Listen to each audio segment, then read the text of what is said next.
जो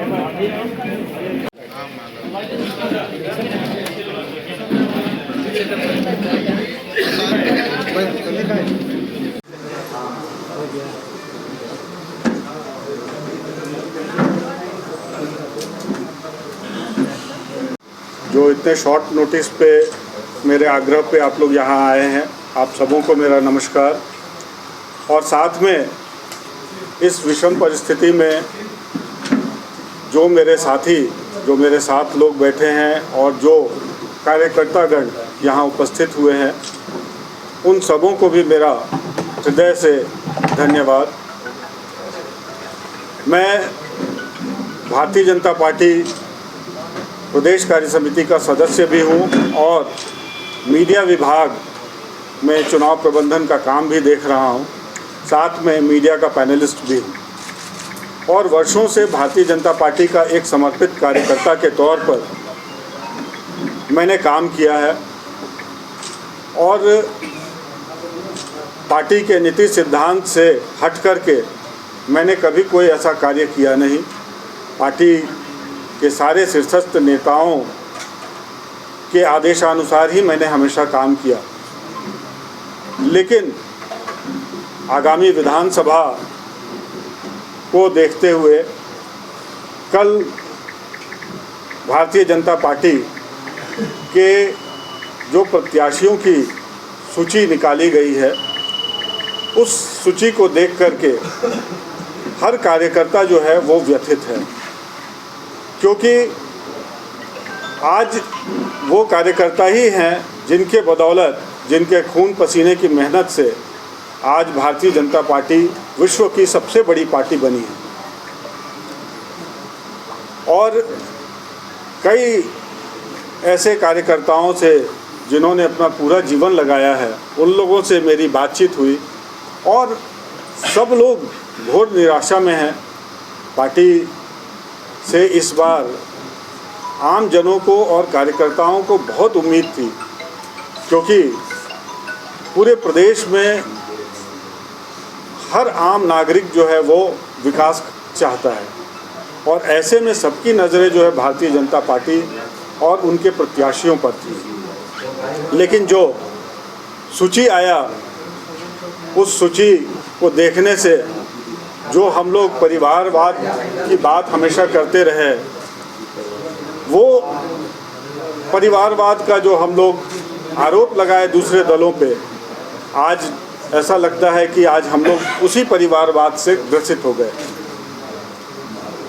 कल प्रत्याशियों की सूची जारी होने के पहले हमारे तीनों प्रभारी आदरणीय श्री शिवराज सिंह चौहान जी, आदरणीय श्री हेमंत विश्व शर्मा जी, आदरणीय श्री लक्ष्मीकांत वाजपेयी जी, सबकी उपस्थिति में बैठक हुई और टिकट घोषणा के ठीक समय में आदरणीय श्री चंद्र प्रकाश चौधरी जी के भाई पार्टी ज्वाइन करते हैं और टिकट का सिंबल लेकर के बाहर निकलते हैं। मुझे नहीं लगता है कि पार्टी में उनका कोई भी योगदान रहा हो, कहीं पर भी उन्होंने कोई काम किया हो। ढुल्लू महतो जी, जो कि बागमारा से विधायक रहे और अब भारतीय जनता पार्टी के टिकट पर धनबाद से सांसद हैं, उनके भाई को टिकट दिया गया। मैं हतप्रभ हूँ इस तरह के निर्णय से। इसके साथ ही जो लोग पिछले चुनाव में हार गए, चाहे वो आदरणीय श्रीमती सीता सोरेन जी हों, चाहे आदरणीय श्रीमती गीता कोड़ा जी हों, चाहे भारतीय जनता पार्टी अनुसूचित जनजाति मोर्चा के राष्ट्रीय अध्यक्ष श्री समीर उरांव जी हों, उनको पुनः टिकट देने का काम किया गया।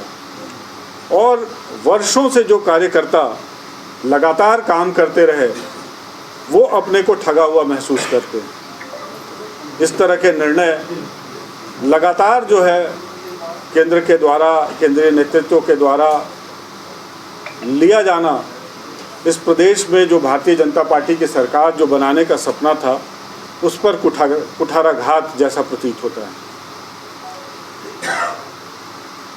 मैंने देखा कि जमशेदपुर में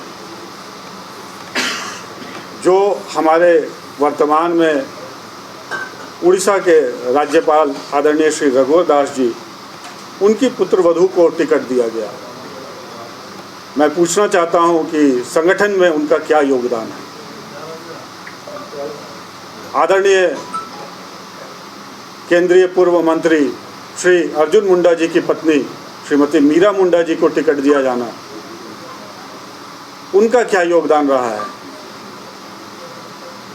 इतना ही नहीं, चंपई सोरेन जैसे व्यक्ति जो कि पूर्व की सरकार में मुख्यमंत्री रहे, उन्होंने पार्टी ज्वाइन किया, उनको टिकट दिया जाना और उनके साथ उनके पुत्र को भी टिकट दिया जाना, ये सारे ऐसे विषय हैं जो कि हर कार्यकर्ता के मन में उठ रहा है। और मुझ जैसा साधारण कार्यकर्ता जो हर वक्त पार्टी के काम में लगा रहता है, ऐसे कार्यकर्ताओं को घोर निराशा हुई है। बाबूलाल मरांडी जो इस प्रदेश के प्रथम मुख्यमंत्री रहे और आज वर्तमान में भारतीय जनता पार्टी के प्रदेश अध्यक्ष है, आज भारतीय जनता पार्टी की निरंतर चिंता रही आदिवासियों के लिए जो कार्य किए गए। आदिवासी नेता आदिवासी क्षेत्रों से चुनाव नहीं जीत करके आ रहे, ऐसे में गैर आदिवासी सीट से भारतीय जनता पार्टी के प्रदेश अध्यक्ष अगर चुनाव लड़ेंगे तो पूरे प्रदेश में क्या संदेश जाएगा। मैं इन सब सवालों को लेकर के आपके सामने उपस्थित हुआ हूं और आदरणीय दीनदयाल जी का एक पंक्ति मैं आप सबों के सामने पढ़ना चाहूँगा कि कोई बुरा प्रत्याशी केवल इसलिए आपका मत पाने का दावा नहीं रख सकता कि वह किसी अच्छे दल की ओर से खड़ा है। संभव है दल के हाईकमान ने ऐसे व्यक्ति को टिकट देते समय पक्षपात किया होगा, अतः ऐसी गलती को सुधारना मतदाता और कार्यकर्ताओं का कर्तव्य है। मैं भारतीय जनता पार्टी का एक समर्पित कार्यकर्ता हूं और संगठन से ये आग्रह करता हूं। इस संदर्भ में मैं रांची विधानसभा की भी बात करना चाहूँगा। रांची विधानसभा जहां आदरणीय विधायक श्री सीपी सिंह जी इसका प्रतिनिधित्व करते हैं और इससे पूर्व यशवंत सिन्हा जैसे प्रतिष्ठित और देश के कद्दावर नेता ने इस क्षेत्र का प्रतिनिधित्व किया और वो लीडर ऑफ अपोजिशन भी रहे यहाँ से चुनकर। उन्होंने जब इस सीट को खाली किया था तो सीपी सिंह जी तब युवावस्था में थे और युवाओं को अवसर दिया गया था, लेकिन आज 28 वर्ष और 6 टर्म बीतने के बाद भी संगठन का ये निर्णय भी जो है अस्वीकार्य है कि इस तरह के निर्णय जो है कार्यकर्ताओं में निराशा उत्पन्न करते हैं। आज रांची को एक विज़न की ज़रूरत है। रांची में विकास का जो गंगा बहना चाहिए था, आज हर प्रत्याशी जो है, हर व्यक्ति जो है यहाँ, वो हर दिन तकलीफ़ झेल रहा है, चाहे वो यातायात की सुविधा हो, चाहे जो बेसिक नीड्स जो मिलना चाहिए। इन समस्याओं के बीच में फिर से 5 साल यहाँ के युवाओं का बर्बाद होगा, यहाँ के लोगों का बर्बाद होगा। इसलिए मैं आज आप सबके समक्ष उपस्थित हुआ हूँ। मैं संगठन से आग्रह करूँगा कि इस तरह के अपने निर्णय पर पुनर्विचार करें, अन्यथा पार्टी का एक समर्पित कार्यकर्ता होने के कारण कार्यकर्ताओं की आवाज़ बन करके मैं निर्दलीय इस विधानसभा से चुनाव लड़ने की घोषणा करता हूँ। निश्चित तौर पर मैं आज भी भारतीय जनता पार्टी का कार्यकर्ता हूँ और भारतीय जनता पार्टी के कई वरिष्ठ नेताओं से मेरी बातचीत हुई, कई संगठनकर्ताओं से मेरी बातचीत हुई और मैंने उनसे भी यही प्रश्न किया। कोई भी मुझे इसका सटीक जवाब नहीं दे पाए, सारे निरुत्तर थे। सब लोगों में ये निराशा है और मैं पुनः ये चीज़ कहना चाहूँगा कि संगठन अगर इन बातों पर विचार करेगी तो मैं संगठन के खिलाफ बिल्कुल नहीं जाऊँगा, लेकिन अगर संगठन इसे नज़रअंदाज करेगी तो निश्चित तौर पर मैं आम आदमी और आम कार्यकर्ता की आवाज़ बन करके इस विधानसभा में प्रतिनिधित्व करूंगा और उन सभी विधानसभाओं में उन लोगों को समर्थन दूंगा, ऐसे लोगों का जो कि इस तरह के निर्णय का जो है वो विरोध कर रहे हैं, उनको मेरा नैतिक समर्थन होगा। कब तक इंतजार कीजिएगा कि किसी भी समर्पित कार्यकर्ता को ये सवाल करने का पूरा अधिकार है।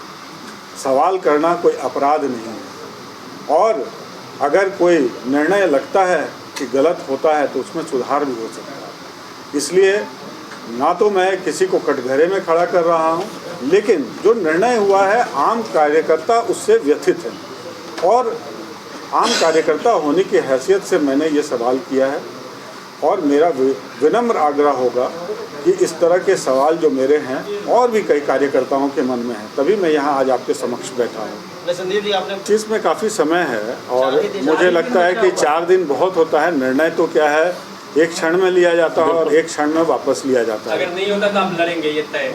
ये निश्चित तौर पर मैंने आपसे कहा कि अगर संगठन अपने निर्णयों पर पुनर्विचार नहीं करती है, कार्यकर्ताओं की अवहेलना होती है।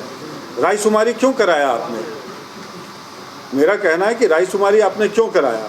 क्यों आप बोलते हैं कि अलग अलग एजेंसी सर्वे कर रही है? किस एजेंसी में इन लोगों का नाम है, बता दें मुझे। तो खबर है रायशुमारी में बीजेपी की तरफ से राजीव सिंह से सीपी सिंह का ही नाम पहला, मुझे जानकारी है उस पर।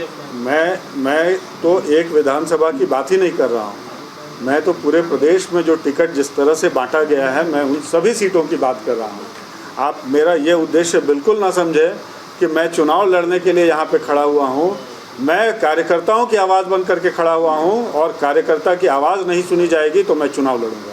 संदीप जी, आपको भारतीय जनता पार्टी के संगठन को मैं जानता हूँ। संगठन किसी एक व्यक्ति से चलता नहीं है, संगठन में कई सारे लेवल हैं और आज भारतीय जनता पार्टी इसलिए बड़ी पार्टी भी है।